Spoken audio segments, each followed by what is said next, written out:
Welcome back to Hannity. So a good friend of the show, Sheriff David Clarke, he made waves when he called out the hypocrisy of the mainstream media over fake news, tweeting, quote, "Fake news was born in August 2014 in Ferguson, Missouri, when the MSNBC, mainstream media, the New York Times, Washington Post, CNN all propagated the hands up, don't shoot lie." Now, here are just a few examples that he mentioned. Take a look. Outrage in Ferguson, Missouri today after police shot and killed an unarmed teenager Saturday afternoon in broad daylight. The kid body jerked as if he was hit from behind, and he turned around and he puts his hands up like this, and the cop continued to fire until he just dropped down to the ground and his face just smacks the concrete. So when he turned and faced him and put his hands up, was he standing still at that point?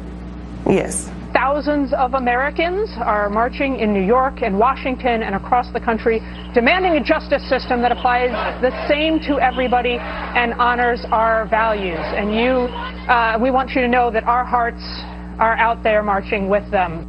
Oh, they all had their hands up. Don't shoot. All this began when the mainstream media took the word of Michael Brown's friend when he gave his version of the shooting that day back in 2014. Watch this.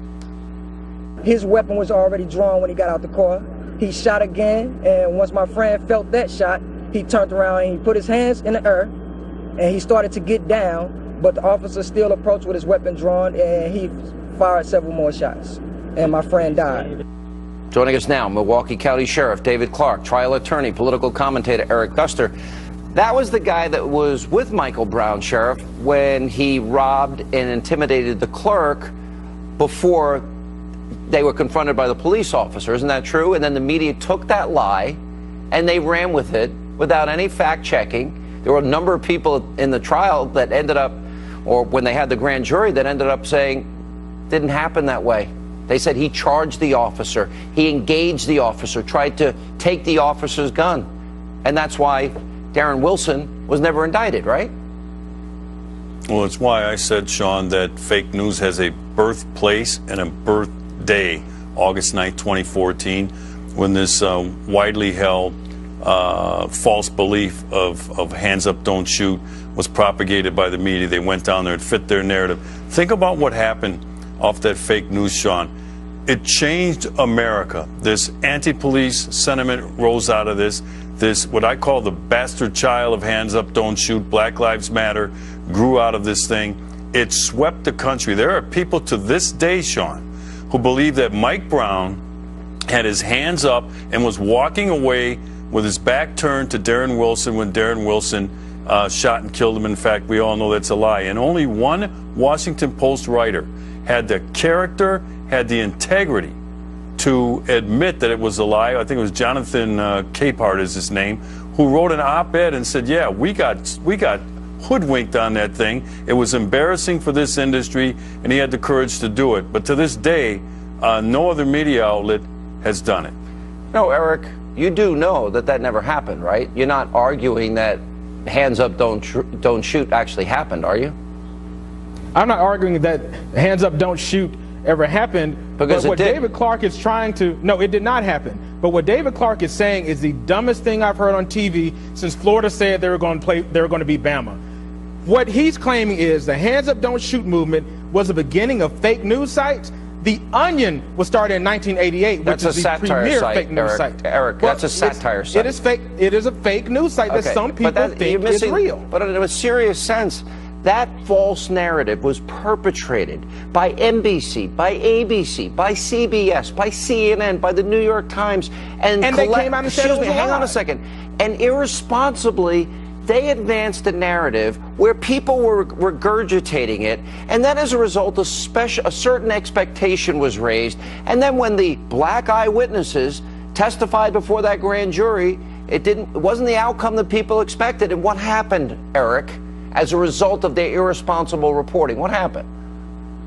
A lot of people fell for that. But all those media sites, all those NBC, MSNBC, all of those sites, CNN, all those stations came out and said, all of them did. They said that was a lie. I've said it was a lie. So let's not. I don't remember them saying it was a lie. I don't remember a big apology saying we were wrong and we falsely reported from a guy that robbed up a store and intimidated a clerk. Sheriff Clarke. They did say that was not true. They did. No, let me finish. They did say that was not true. And for you to say, for Clarke to claim that that was the beginning of fake news is the most ridiculous thing. Sheriff Clarke.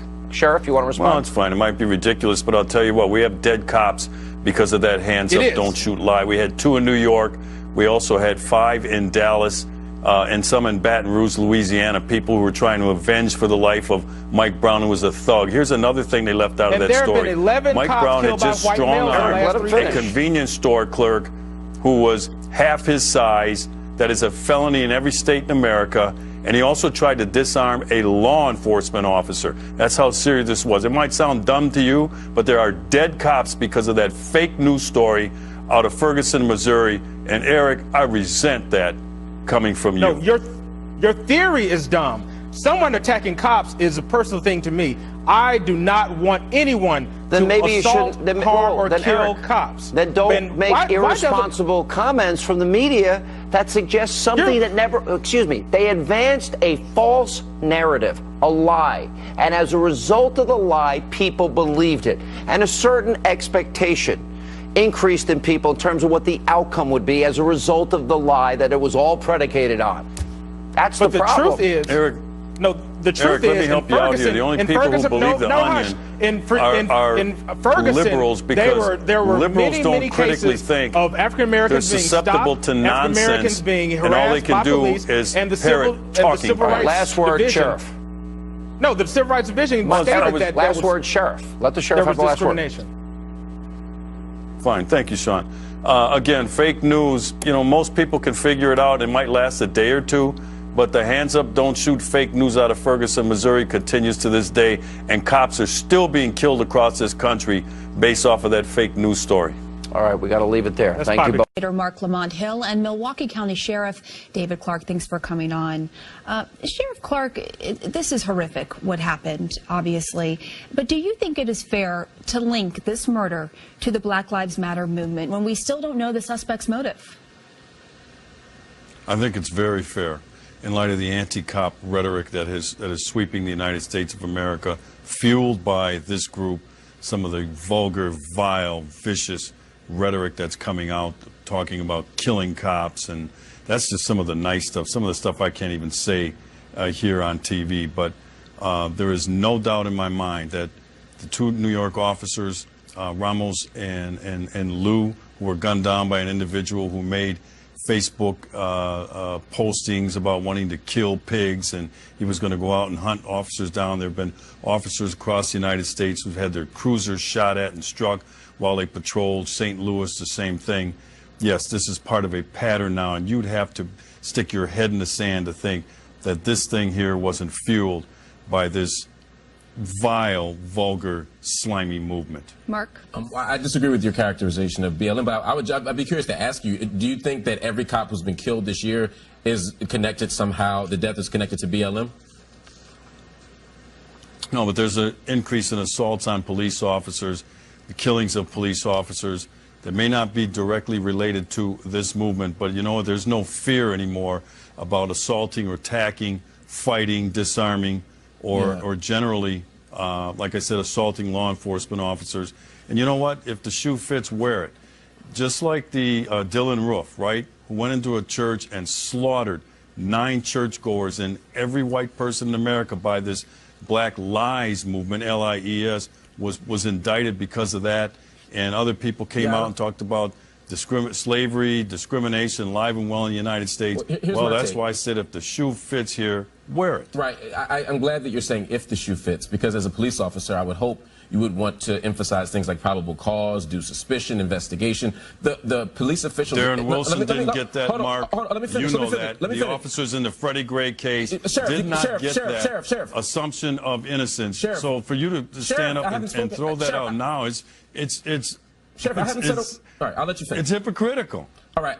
It's hypocritical. The police officers in the Freddie Gray case didn't get that presumption of innocence. All right, I've let you speak the entire Darren segment. Just let Wilson me didn't respond. get that presumption of innocence. Please let me respond. By law, we're entitled to a presumption of innocence. Even if you think that those people didn't get what they deserved, as a police officer, I hope you wouldn't say, well, two wrongs make a right. If anything, we should be emphasizing due process and investigation here. And in this case, the people handling the case in Texas themselves have said very clearly, we don't know the motive. So you're essentially saying that your colleagues in law enforcement who say we don't know the motive are wrong and that you do know the motive. The second piece I want to say is that your characterization of Black Lives Matter is absolutely incorrect. The argument of Black Lives Matter is not to say that police officers should be killed, that police officers should be demonized, that police officers should be marginalized. The argument of Black Lives Matter is that police officers should be held to standards of accountability just like everybody else, and the increased number of black bodies, or the sustained number of black bodies which die at the hands of state violence, needs to end. It means that while we regard all lives, we cannot exclude black lives. What about the black victims that die at the hands of other black people? That doesn't seem to matter. And they're dying by the thousands, not by the few rare instances of the police use of force. But let me ask you this, Sheriff Clarke. I mean, just looking at the numbers here, if we're going to bring that up, there were 24 unarmed African Americans killed by police this year. That's according to the Washington Post. So when you take that into account, Sheriff Clarke, do you think that African Americans, people part of this protest, have a right to have their voices heard and to protest? It's not a matter of whether they have a right. It's a matter of whether it's legitimate. There are 104 homicides in the city of Milwaukee right now. I think there were 79 last year. Baltimore, 214. They've already matched all of 2014. So when you want to take that 24, I'm not saying that that none of that is legitimate in terms of taking a look at them, but how many of them were ruled justifiable? How many of the uses of force were determined to be reasonable and justifiable? And then let's compare that 24 to the number of stops made by police officers during that time period, and you'll find that that is a very, very fractional percentage of deaths that occur at the hands of police officers. That's what the data shows anyway. I've been pretty active, both following, covering, and as a protester being engaged in these struggles, and I've never seen anyone in the Black Lives Matter movement or any other principled movement against police violence say that most police stops result in unlawful executions or unlawful shootings or even unlawful violence. The argument is that it happens too often, and when it does, we don't have sufficient mechanisms of accountability. Let me finish. What's too often? Let me finish. Well, anytime someone gets killed unlawfully or a police officer acts as judge, jury, and executioner, it's too many. I would hope you would agree that even one would be too many. But we've seen dozens of them. Well, that's a mischaracterization right there, that every time a law enforcement officer has to use force, they're acting as judge, jury, and executioner. I didn't say that. I did not say that. Let's apply the facts of the case to the rule of law. Okay. And if the rule of law but Sheriff, I didn't say that. gives the benefit of the doubt to the officer. You're just making arguments here, and I didn't say that. What I said is, under the circumstances when that is the case, one is too many. I didn't say that every time it happens, that's the case. I'm saying under the circumstances. Emotion and anecdote are not facts, Mark. They're not anecdotes. They're strong evidence here. The problem is police officers are the overseers, and so you all decide what cases are legitimate and which ones aren't. That in and of itself is a problem, and that's what we're trying to deal with. And by the way, though, just to give you the other side of the stats, Sheriff Goforth is the 25th officer, person in uniform killed just this year. 24 unarmed black men. He is the 25th officer to be killed. Way too many on both sides. No, I think it's not the same thing, we can all agree. If being black and outside presents the same danger as being a police officer who signs up for a dangerous job, that's pretty scary. Can you imagine if just being black entitles to the same? Like nobody should die. Nobody. No, that's defenseless. I think we all agree nobody should die. Nobody should die. You're just playing to the cheap seats. Nobody should die. Lamont Hill, David I didn't Clarke, sign up for that, and I don't send men and women out every day to serve their communities to end up with that as the result. I hope not. Thank you, guys. We really appreciate it. Thanks. Out front.